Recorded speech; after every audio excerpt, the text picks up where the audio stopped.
Ito yung agahan namin. Tusino. Pag magluto ba kayo ng tusino, nilalagyan nyo ba ng tubig? Kasi ako ganun. Depende kasi tayo ng ano. Nilalagyan ko siya ng tubig.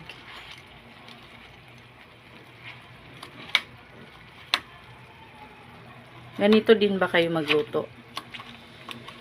Tapos mamaya, lagyan ko ng mantika pag natuyo na tong ano.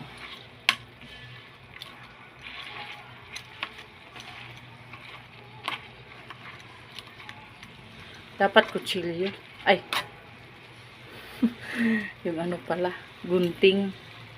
Ayan, nilalagyan ko ng tubig siya. Yung sakto lang.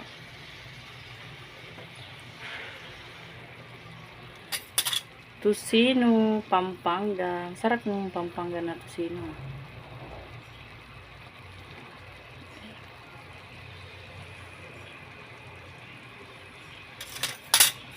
Masarap ang Pampanga na tusino.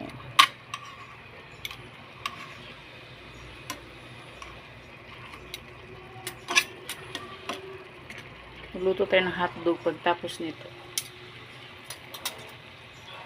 So, yan lang.